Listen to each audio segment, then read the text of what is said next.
Hi ಎಲ್ರಿಗೂ ನಮಸ್ಕಾರ. Share market in Kannada ಚಾನೆಲ್ಗೆ ನಿಮಗೆ ಸ್ವಾಗತ.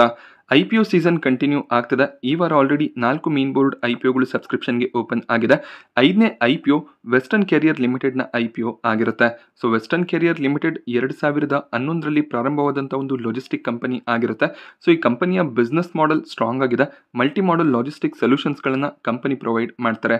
ಮಲ್ಟಿ ಮಾಡೆಲ್ ಲಾಜಿಸ್ಟಿಕ್ ಸೊಲ್ಯೂಷನ್ಸ್ ಅಂದಾಗ ರೋಡ್ವೇಸ್, ರೈಲ್ವೇಸ್, ಸೀವೇಸ್ನಲ್ಲಿ ಇವರು ಟ್ರಾನ್ಸ್ಪೋರ್ಟೇಷನ್ ಸರ್ವಿಸಸ್ ಅನ್ನು ಪ್ರೊವೈಡ್ ಮಾಡ್ತಾರೆ. ಹಾಗೆಯೇ ಏರ್ ಟ್ರಾನ್ಸ್ಪೋರ್ಟೇಷನ್ ಅನ್ನು ಕೂಡ ಪ್ರೊವೈಡ್ ಮಾಡುವಂಥ ಕಂಪನಿ ಆಗಿರ್ತಾರೆ. ಸಾಕಷ್ಟು ಸೆಕ್ಟರ್ನ ಕಂಪನಿಗಳಿಗೆ ಇವರು ಸರ್ವಿಸಸ್ ಅನ್ನು ಪ್ರೊವೈಡ್ ಮಾಡ್ತಾರೆ. ಮೇಜರ್ ಆಗಿ FMCG ಕಂಪನಿಗಳು, pharmaceutical, chemical, engineering, oil and gas ಸೆಕ್ಟರ್ನ ಕಂಪನಿಗಳಿಗೆ ಸರ್ವಿಸಸ್ ಅನ್ನು ಪ್ರೊವೈಡ್ ಮಾಡ್ತಾರೆ. ಇದರ ಜೊತೆಯಲ್ಲಿ ಮೆಟಲ್ ಸೆಕ್ಟರ್ನ ಕಂಪನಿಗಳಿಗೆ ಹೆಚ್ಚಾಗಿ ಸರ್ವಿಸಸ್ ಅನ್ನು ಪ್ರೊವೈಡ್ ಮಾಡ್ತಾರೆ. ಇದೊಂದು B2B ಲಾಜಿಸ್ಟಿಕ್ ಕಂಪನಿ ಆಗಿರುತ್ತೆ. ಅಂದರೆ ಬೇರೊಂದು ಬಿಸ್ನೆಸ್ಗೆ ತಮ್ಮ ಫಿನಿಶ್ಡ್ ಗೂಡ್ಸ್, ರಾ ಮೆಟೀರಿಯಲ್ಸ್ ಅನ್ನು ಸಪ್ಲೈ ಮಾಡೋದ್ರಲ್ಲಿ ಕಂಪನಿ ಹೆಲ್ಪ್ ಮಾಡ್ತಾರೆ. ಹಾಗೆ ಓವರ್ಸೀಸ್ ಡೆಸ್ಟಿನೇಷನ್ಸ್ಗಳಿಗೆ ಕೂಡ ಇವರು ತಮ್ಮ ಸರ್ವಿಸಸ್ ಅನ್ನು ಪ್ರೊವೈಡ್ ಮಾಡ್ತಾರೆ. ಪೋರ್ಟ್ಗಳ ಮೂಲಕ ಕಾರ್ಗೋ ಸರ್ವಿಸಸ್ ಅನ್ನು ಪ್ರೊವೈಡ್ ಮಾಡ್ತಾರೆ. ಕಂಪನಿ 2022ರ ಡಿಸೆಂಬರ್ನ ವೇಳೆಗೆ 1100ಕ್ಕೂ ಹೆಚ್ಚಿನ ಕಸ್ಟಮರ್ಸ್ಗಳಿಗೆ ಸರ್ವಿಸಸ್ ಅನ್ನು ಪ್ರೊವೈಡ್ ಮಾಡಿದ್ದಾರೆ.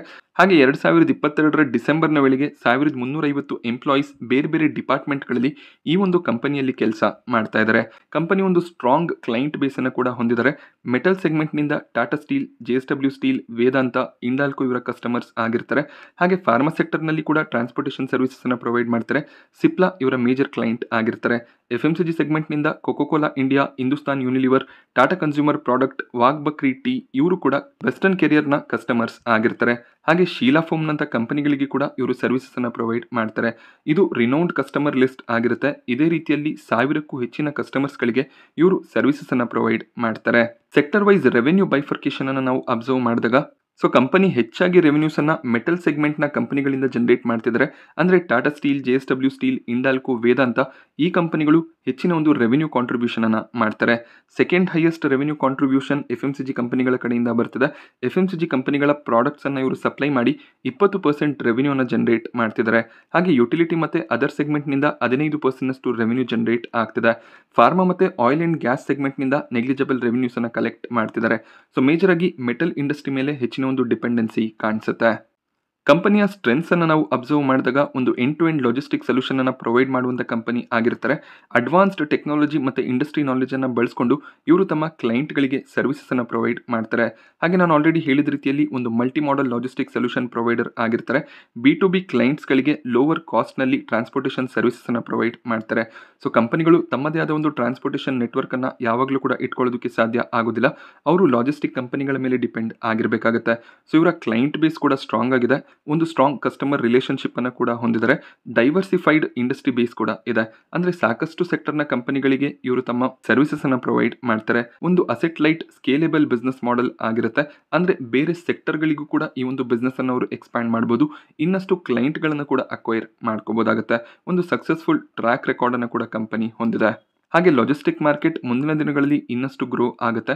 ಅದರ ಒಂದು ಅಡ್ವಾಂಟೇಜ್ ಕೂಡ ಕಂಪನಿಗೆ ಸಿಗುವಂತ ಚಾನ್ಸಸ್ ಇದೆ. ಕೆಲವೊಂದಿಷ್ಟು ರಿಸ್ಕ್ ಫ್ಯಾಕ್ಟರ್ಗಳು ಕೂಡ ನೋಡೋದಕ್ಕೆ ಸಿಗುತ್ತೆ. ಮೇಜರ್ ಆಗಿ ಕಸ್ಟಮರ್ ಕಾನ್ಸಂಟ್ರೇಷನ್ ರಿಸ್ಕ್. ಅಂದ್ರೆ ಮೆಟಲ್ ಸೆಕ್ಟರ್ ಮತ್ತೆ FMCG ಸೆಕ್ಟರ್ನ ಕ್ಲೈಂಟ್ಗಳೇ ಮೇಜರ್ ರೆವೆನ್ಯೂ ಸೋರ್ಸ್ ಆಗಿರ್ತಾರೆ. ಸೊ ಈ ಕಸ್ಟಮರ್ಗಳಿಂದಾನೇ ಹೆಚ್ಚಿನ ಒಂದು ರೆವೆನ್ಯೂಸ್ ಜನರೇಟ್ ಆಗ್ತದೆ. ಹಾಗೆ ಇಂಡಸ್ಟ್ರಿ ಇನ್ಫ್ರಾಸ್ಟ್ರಕ್ಚರ್ ರಿಸ್ಕ್ ಕೂಡ ಬರುವಂತ ಚಾನ್ಸಸ್ ಇದೆ. ಅಂದ್ರೆ ಬೇರೆ ಸೆಕ್ಟರ್ನ ಕಂಪನಿಗಳು ಯಾವ ರೀತಿಯಲ್ಲಿ ಕೆಲಸ ಮಾಡುತ್ತೆ ಅದರ ಬೇಸಿಸ್ ಮೇಲೆ ಇವರ ಒಂದು ಬಿಸ್ನೆಸ್ ನಡೆಯುತ್ತೆ. ಎಕ್ಸಾಂಪಲ್ಗೆ ಈಗ ಮೆಟಲ್ ಸೆಕ್ಟರ್ನಿಂದ ಹೆಚ್ಚಿನ ಒಂದು ರೆವೆನ್ಯೂಸ್ ಅನ್ನು ಜನರೇಟ್ ಮಾಡ್ತಿದ್ದಾರೆ. ಸೊ ಮೆಟಲ್ ಬಿಸ್ನೆಸ್ ಅಷ್ಟು ಸ್ಟ್ರಾಂಗ್ ಆಗಿ ಇಲ್ಲದೆ ಟ್ರಾನ್ಸ್ಪೋರ್ಟೇಷನ್ ಆಕ್ಟಿವಿಟಿಗಳು ಕಡಿಮೆ ಆದ್ರೆ ಇವರ ರೆವೆನ್ಯೂ ಮೇಲೆ ಇಂಪ್ಯಾಕ್ಟ್ ಬರುವಂತ ಚಾನ್ಸಸ್ ಇರುತ್ತೆ. ಕ್ಯಾಪಿಟಲ್ ರಿಕ್ವೈರ್ಮೆಂಟ್ ಕೂಡ ಹೆಚ್ಚಾಗಿ ಬೇಕಾಗುತ್ತೆ.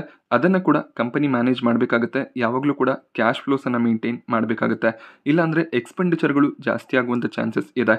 ಹಾಗೆ ಅನ್ಸೆಕ್ಯೂರ್ಡ್ ಲೋನ್ಗಳ ರಿಸ್ಕ್ ಕೂಡ ಕಂಪನಿಯ ಮೇಲೆ ಇದೆ. ಸೊ ಇದು ಕೂಡ ಎಲ್ಲೋ ಒಂದ್ ಕಡೆ ನೆಗೆಟಿವ್ ಪಾಯಿಂಟ್ ಆಗ್ಬೋದು. ಸೊ ಈ ರೀತಿಯ ಕೆಲವೊಂದಿಷ್ಟು ರಿಸ್ಕ್ಗಳು ಇದೆ. ಇದು ಎಲ್ಲಾ ಬಿಸ್ನೆಸ್ ನಲ್ಲಿ ಇರುವಂತ ರಿಸ್ಕ್ಸೇ ಆಗಿರುತ್ತೆ. ವೆಸ್ಟರ್ನ್ ಕ್ಯಾರಿಯರ್ಸ್ನ IPO ಶುಕ್ರವಾರ ಸೆಪ್ಟೆಂಬರ್ 13ಕ್ಕೆ ಸಬ್ಸ್ಕ್ರಿಪ್ಷನ್ಗೆ ಓಪನ್ ಆಗ್ತದೆ. ಸೆಪ್ಟೆಂಬರ್ 18ರವರೆಗೂ ಈ ಒಂದು IPOನಲ್ಲಿ ನೀವು ಸಬ್ಸ್ಕ್ರೈಬ್ ಮಾಡ್ಕೋಬಹುದಾಗುತ್ತೆ. ₹5 ಫೇಸ್ ವ್ಯಾಲ್ಯೂ ನೋಡೋದಕ್ಕೆ ಸಿಗುತ್ತೆ. Lower price band ₹163. ಹಾಗೆ cut off price ₹172 company set ಮಾಡಿದ್ದಾರೆ. 87 ಶೇರ್ಗಳ ಲಾಟ್ ಆಗಿದ್ದು ಮಿನಿಮಮ್ ಒಂದು ಲಾಟ್ಗೆ ನಾವು ಅಪ್ಲೈ ಮಾಡಲೇಬೇಕಾಗುತ್ತೆ. ಅಂದ್ರೆ 87 ಶೇರ್ಗಳಿಗೆ ಅಪ್ಲೈ ಮಾಡೋದಕ್ಕೆ ₹14,964 ಬೇಕಾಗುತ್ತೆ. ಮ್ಯಾಕ್ಸಿಮಮ್ ರಿಟೇಲ್ ಕ್ಯಾಟಗರಿಯಲ್ಲಿ 13 ಲಾಟ್ಗೆ ನೀವು ಅಪ್ಲೈ ಮಾಡಬಹುದು. 13 ಲಾಟ್ಗೆ ಅಪ್ಲೈ ಮಾಡೋದಕ್ಕೆ 1,94,532 ರೂಪಾಯಿ ಬೇಕಾಗುತ್ತೆ. ಸೊ 13ಕ್ಕಿಂತ ಹೆಚ್ಚಿನ ಲಾಟ್ಗೆ ನೀವು ಅಪ್ಲೈ ಮಾಡಿದಾಗ HNI ಕ್ಯಾಟಗರಿಯಲ್ಲಿ ಅಪ್ಲೈ ಮಾಡಿದ ರೀತಿಯಲ್ಲಿ ಆಗುತ್ತೆ. So IPO allotment date 19 September ಆಗಿದೆ. ಅಲಾಟ್ಮೆಂಟ್ ಸಿಗ್ಲಿಲ್ಲ ಅಂದ್ರೆ ನಿಮ್ಮ ಬ್ಯಾಂಕ್ ಅಲ್ಲಿ ಬ್ಲಾಕ್ ಆದಂತ ಅಮೌಂಟ್ 20 ಸೆಪ್ಟೆಂಬರ್ಗೆ ನಿಮಗೆ ಕ್ರೆಡಿಟ್ ಆಗುತ್ತೆ. ಹಾಗೇನೆ ಶೇರ್ಸ್ಗಳು ನಿಮಗೆ ಅಲಾಟ್ ಆದ್ರೆ ಡಿಮ್ಯಾಟ್ ನಲ್ಲಿ ಶೇರ್ಸ್ 20 ಸೆಪ್ಟೆಂಬರ್ಗೆ ಕ್ರೆಡಿಟ್ ಆಗುತ್ತೆ. IPO ಲಿಸ್ಟಿಂಗ್ ಡೇಟ್ 23 ಸೆಪ್ಟೆಂಬರ್ ಆಗಿದೆ. ವೆಸ್ಟರ್ನ್ ಕ್ಯಾರಿಯರ್ಸ್ನ ಫಿನಾನ್ಷಿಯಲ್ ಇನ್ಫಾರ್ಮೇಷನ್ ಅನ್ನ ಅಬ್ಸರ್ವ್ ಮಾಡಿದಾಗ ಒಳ್ಳೆ ಒಂದು ಅಸೆಟ್ ಗ್ರೋತ್ ಹಾಗೇನೆ ರೆವೆನ್ಯೂ ಗ್ರೋತ್ ನಮಗೆ ಇಯರ್ ಆನ್ ಇಯರ್ ನೋಡೋದಕ್ಕೆ ಸಿಗ್ತದೆ. ಹಾಗೆ ಕಂಪನಿಯ ಪ್ರಾಫಿಟ್ಸ್ ಕೂಡ ಇಯರ್ ಆನ್ ಇಯರ್ ಇನ್ಕ್ರೀಸ್ ಆಗಿದೆ. ನೆಟ್ವರ್ತ್ ನಲ್ಲಿ ಕೂಡ ಒಳ್ಳೆ ಒಂದು ಜಂಪ್ ಇಯರ್ ಆನ್ ಇಯರ್ ನೋಡೋದಕ್ಕೆ ಸಿಗ್ತದೆ.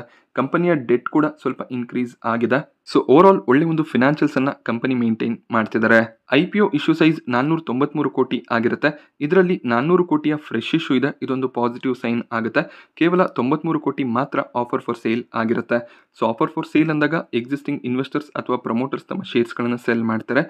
ಸೊ 400 ಕೋಟಿಯ ಫ್ರೆಶ್ ಇಶ್ಯೂ ಏನಿದೆ ಇದನ್ನು ಕಂಪನಿ ತಮ್ಮ ಡೆವಲಪ್ಮೆಂಟ್ನಲ್ಲಿ ಬಳಸ್ಕೋಬೋದಾಗುತ್ತೆ. ಅಥವಾ ಡೆಟ್ ಕ್ಲಿಯರ್ ಮಾಡಬೇಕು ಅಂತ ಇದ್ರೆ ಅದನ್ನು ಕೂಡ ಕಂಪನಿ ಮಾಡ್ಬೋದಾಗುತ್ತೆ. ಸೊ QIBಗಳಿಗೆ 50% ಆಫರ್ ಇದೆ. ರಿಟೇಲ್ ಕ್ಯಾಟಗರಿಯಲ್ಲಿ 35% ಆಫರ್ ಅನ್ನ ಮಾಡ್ತಿದ್ದಾರೆ. ಸೊ 500 ಕೋಟಿಯ IPO ಇಶ್ಯೂ ಸೈಜ್ ಇದೆ. ಒಂದು ಮೀಡಿಯಂ ಸೈಜ್ ನ IPO ಅಂತ ಕನ್ಸಿಡರ್ ಆಗುತ್ತೆ. ಸೊ ಅಲಾಟ್ಮೆಂಟ್ ನ ಚಾನ್ಸಸ್ ಕೂಡ ಸ್ವಲ್ಪ ಇನ್ಕ್ರೀಸ್ ಆಗ್ಬೋದು. ಸೊ ಯಾವುದೇ ಒಂದು IPO ಆಗಿರ್ಬೋದು, ಒಳ್ಳೆ ಒಂದು ಪ್ರೀಮಿಯಂ ಇದ್ದಾಗ ಎಲ್ಲರೂ ಕೂಡ ಅಪ್ಲಿಕೇಶನ್ಸ್ ಅನ್ನ ಹಾಕ್ತಾರೆ. ಸೊ ಪ್ರೀಮಿಯಂ ಇಲ್ಲ ಅಂದಾಗ ಅಪ್ಲಿಕೇಶನ್ಸ್ಗಳು ಕಡಿಮೆ ಬರುತ್ತೆ. ವೆಸ್ಟರ್ನ್ ಕೆರಿಯರ್ಸ್ನ IPO ವ್ಯಾಲ್ಯೂಷನ್ ಅನ್ನು ಅಬ್ಸರ್ವ್ ಮಾಡಿದಾಗ ಅಪರ್ ಪ್ರೈಸ್ ಬ್ಯಾಂಡ್ 172 ರೂಪಾಯಲ್ಲಿ, ಟೋಟಲ್ ಮಾರ್ಕೆಟ್ ಕ್ಯಾಪ್ 1751 ಕೋಟಿ ನೋಡೋದಕ್ಕೆ ಸಿಗುತ್ತೆ. ಸೊ ಇದೊಂದು ಸ್ಮಾಲ್ ಕ್ಯಾಪ್ನ ಕಂಪನಿ ಆಗಿರುತ್ತೆ. ಅರ್ನಿಂಗ್ ಪರ್ ಶೇರ್ 10 ರೂಪಾಯಿ ಅರೌಂಡ್ ಅಲ್ಲಿ ನೋಡೋದಕ್ಕೆ ಸಿಗ್ತದೆ. 16-17 PE ಮಾರ್ಕೆಟ್ನಲ್ಲಿ ಲಿಸ್ಟ್ ಆಗಬೇಕು ಅಂತ ಇದ್ದಾರೆ. ಇಂಡಸ್ಟ್ರಿ ಆವರೇಜ್ PE ಅಂದ್ರೆ ಇವರ ಕಾಂಪಿಟೇಟರ್ಸ್ಗಳ ಆವರೇಜ್ PE 33 ಅರೌಂಡ್ ಅಲ್ಲಿ ನೋಡೋದಕ್ಕೆ ಸಿಗ್ತದೆ. ಹಾಗೆ ವೆಸ್ಟರ್ನ್ ಕ್ಯಾರಿಯರ್ಸ್ನ ROE ROCE ಕೂಡ ಸ್ಟ್ರಾಂಗ್ ಆಗಿ ಕಾಣಿಸ್ತದೆ. 25% ಅರೌಂಡ್ ಅಲ್ಲಿ ROE ನೋಡೋದಕ್ಕೆ ಸಿಗುತ್ತೆ. ಸೊ ವೆಸ್ಟರ್ನ್ ಕೆರಿಯರ್ಸ್ DRHP ಅನ್ನ ಫೈಲ್ ಮಾಡುವಾಗ 3 ಕಂಪನಿಗಳನ್ನ ಕಾಂಪಿಟೇಟರ್ಸ್ ಆಗಿ ನೇಮ್ ಮಾಡಿದ್ದಾರೆ. Container corporation of India, so railway segment ನಲ್ಲಿ ಈ ಕಂಪನಿ ಕಾಂಪಿಟೇಟರ್ ಆಗಿರ್ತಾರೆ. ಮಹೀಂದ್ರಾ ಲಾಜಿಸ್ಟಿಕ್ ಹಾಗೆ TCI ಎಕ್ಸ್ಪ್ರೆಸ್ ಇವರ ಕಾಂಪಿಟೇಟರ್ಸ್ ಆಗಿರ್ತಾರೆ. ಇದರ ಜೊತೆಯಲ್ಲಿ ರೀಸೆಂಟ್ ಆಗಿ ಮಾರ್ಕೆಟ್ ನಲ್ಲಿ ಲಿಸ್ಟ್ ಆದಂತ ಡೆಲಿವರಿ ಕೂಡ ಕಾಂಪಿಟೇಷನ್ ಅನ್ನ ಕೊಡ್ತಾರೆ. ಈ ಕಂಪನಿಗಳ PE ತುಂಬಾನೇ ವೇರಿ ಆಗ್ತಿದೆ. ಸೊ TCI ಎಕ್ಸ್ಪ್ರೆಸ್ 32 PE ಅಲ್ಲಿ ಟ್ರೇಡ್ ಆಗ್ತಿದ್ರೆ, ಕಂಟೈನರ್ ಕಾರ್ಪ್ 47 PE ಅಲ್ಲಿ ಟ್ರೇಡ್ ಆಗ್ತಿದೆ. ಹಾಗೆ ಮಹೀಂದ್ರಾ ಲಾಜಿಸ್ಟಿಕ್ ನೆಗೆಟಿವ್ PE ಅಲ್ಲಿ ಟ್ರೇಡ್ ಆಗ್ತಿದೆ. ಸೊ ಈ ಕಂಪನಿಗಳಿಗೆ ಕಂಪೇರ್ ಮಾಡಿದಾಗ ವೆಸ್ಟರ್ನ್ ಕ್ಯಾರಿಯರ್ಸ್ ಒಳ್ಳೆ ಒಂದು ವ್ಯಾಲ್ಯೂಷನ್ ಅಲ್ಲಿ IPO ನ ತರ್ತಿದ್ದಾರೆ. ವ್ಯಾಲ್ಯೂಷನ್ ಜಸ್ಟಿಫೈ ಆಗ್ತಿದೆ. ವೆಸ್ಟರ್ನ್ ಕೆರಿಯರ್ಸ್ನ IPO register Link Intime India private limited ಆಗಿದ್ದು, ಇವರ ವೆಬ್ಸೈಟ್ನಲ್ಲಿ ಅಲಾಟ್ಮೆಂಟ್ ಸ್ಟೇಟಸ್ ಅನ್ನು ನೀವು ಚೆಕ್ ಮಾಡಬೇಕಾಗುತ್ತೆ. ಸೊ ಕೊನೆಯದಾಗಿ ಎಷ್ಟು ಗ್ರೇ ಮಾರ್ಕೆಟ್ ಪ್ರೀಮಿಯಂ ನಡೀತಿದೆ, ಲಾಂಗ್ ಟರ್ಮ್ ಇನ್ವೆಸ್ಟ್ಮೆಂಟ್ ಅನ್ನ ಮಾಡ್ಬೋದು ಅಂತ ನಾವು ಅಬ್ಸರ್ವ್ ಮಾಡಿದಾಗ ಇವತ್ತಿನ ದಿನ ಯಾವುದೇ ರೀತಿಯ ಪ್ರೀಮಿಯಂ ನೋಡೋದಕ್ಕೆ ಸಿಗ್ತಿಲ್ಲ. ಸೆಪ್ಟೆಂಬರ್ 13ಕ್ಕೆ IPO ಸಬ್ಸ್ಕ್ರಿಪ್ಷನ್ಗೆ ಓಪನ್ ಆದ್ಮೇಲೆ ಏನಾದರೂ ಪ್ರೀಮಿಯಂ ನೋಡೋದಕ್ಕೆ ಸಿಗುತ್ತಾ, ಅದನ್ನು ನಾವು ಅಬ್ಸರ್ವ್ ಮಾಡಬೇಕಾಗುತ್ತೆ. ಸೊ ಯಾವುದೇ ರೀತಿಯ ಪ್ರೀಮಿಯಂ ಇಲ್ಲ ಅಂದಾಗ ಲಿಸ್ಟಿಂಗ್ ಏನ್ಗಳಿಗೆ ಅಪ್ಲೈ ಮಾಡೋದ್ರಲ್ಲಿ ಯಾವುದೇ ರೀತಿಯ ಅರ್ಥ ಇರೋದಿಲ್ಲ. ಸೊ ಸಬ್ಸ್ಕ್ರಿಪ್ಷನ್ ಎಂಡ್ ಆದ್ಮೇಲೆ ಸ್ವಲ್ಪ ಪ್ರೀಮಿಯಮ್ಸ್ ನೋಡೋದಕ್ಕೆ ಸಿಗ್ಬೋದು. ಬಟ್ ಅಟ್ಲೀಸ್ಟ್ 15-20% ಪ್ರೀಮಿಯಂ ಇದ್ರೆ ಮಾತ್ರ ಲಿಸ್ಟಿಂಗ್ ಏನ್ಗಳಿಗೋಸ್ಕರ ಅಪ್ಲೈ ಮಾಡ್ಬೋದಾಗುತ್ತೆ. ಹಾಗೆ ಕಂಪನಿಯಲ್ಲಿ ಮೀಡಿಯಂ ಟರ್ಮ್ ವ್ಯೂ ಅನ್ನ ಇಟ್ಕೋಬಹುದು. ಕಂಪನಿಯ ಕ್ಲೈಂಟ್ ಬೇಸ್ ಸ್ಟ್ರಾಂಗ್ ಆಗಿದೆ, ಫಿನಾನ್ಷಿಯಲ್ ಸ್ಟ್ರಾಂಗ್ ಆಗಿದೆ, ಒಳ್ಳೆ ಒಂದು ವ್ಯಾಲ್ಯೂಷನ್ ಅಲ್ಲಿ IPO ನ ತರ್ತಿದ್ದಾರೆ. ಹಾಗೆ ಲಾಜಿಸ್ಟಿಕ್ ಬಿಸ್ನೆಸ್ ಮುಂದಿನ ದಿನಗಳಲ್ಲಿ ಇನ್ನಷ್ಟು ಗ್ರೋ ಆಗುವಂತ ಚಾನ್ಸಸ್ ಇದ್ದೇ ಇರುತ್ತೆ. ಆದ್ರಿಂದ ಈ ಒಂದು ಕಂಪನಿಯನ್ನ ಮೀಡಿಯಂ ಟರ್ಮ್ಗೆ ನೀವು ಕನ್ಸಿಡರ್ ಮಾಡಬಹುದು.